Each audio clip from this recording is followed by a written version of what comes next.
Hey guys, it is Wednesday and I'm Margaret and I have a really cute bowl of strawberries. Delicious.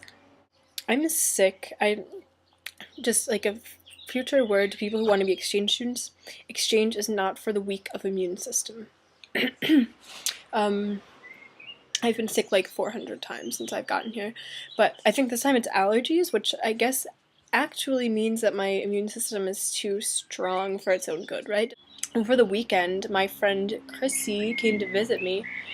She's from Heidelberg, and the first time I went to Germany, I stayed with her family. If it wasn't for them, I'd be sitting somewhere in New York right now. Who can say? Um, yeah, so she came to visit me. She'd never been in Cologne before, so we went there. We decided to go to the Chocolate Museum, which I recommend. It's pretty cool. If you're ever in Cologne, go to the Chocolate Museum. And it's really easy to get there. So you get out of the train station. That's a very worthwhile place to be anyway, the train station, because that's where the dome is. And every time I walk out of the train station, I'm like, there's a really big church right in front of me, and it's very impressive. And yeah, so you go, walk into the dome, walk out of the dome, climb up the dome, climb down the dome, which I've now done 3 times because I'm a champ. And 2 of them since I had tendonitis, by the way, so obviously I got better. And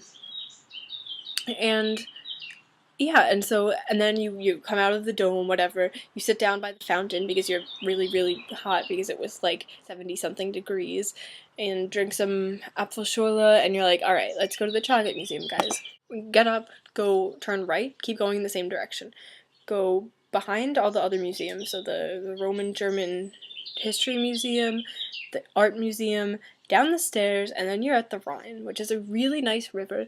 You should decide to walk along it because it's the nicest way to get to the Chocolate Museum. So you start walking along the Rhine. There's like this green grassy part on the right side and the river's on your left. And you're walking down along this promenade thing being like, yeah, this is a pretty nice place. And then someone says, hey, are there always this many police officers here? And you look around and you notice, yeah, indeed, there are quite a few police officers sitting around.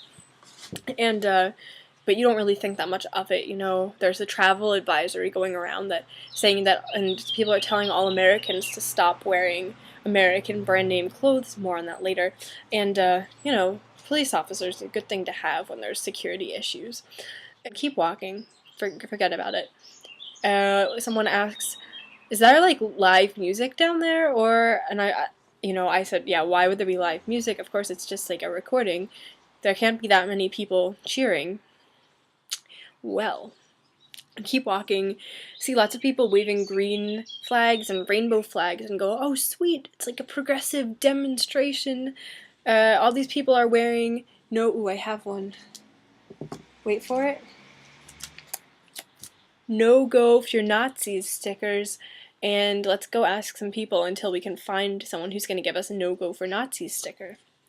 And so keep walking, ask some lady with a green flag where you can get a sticker. She asks you where you're from. You tell her from New York. She gives you some stickers and says, yeah, we're counter-protesting against this like Nazi demo.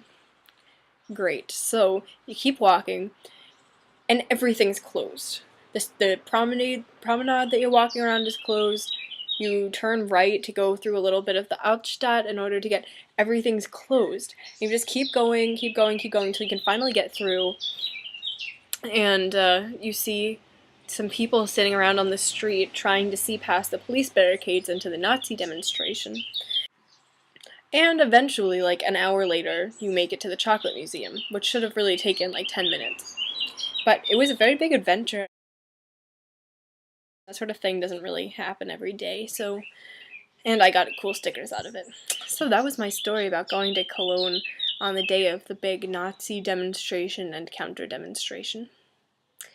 Afterwards, we went shopping, and the first store that we went into, I decided to document all of the reasons why the advice not to wear American logos in order to not appear American is completely misguided.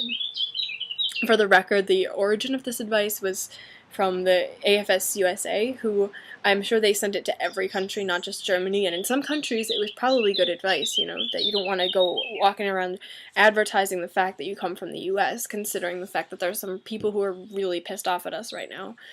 That said, wearing American logos in Germany is a pretty good way to ensure that you'll fit in with the other Germans.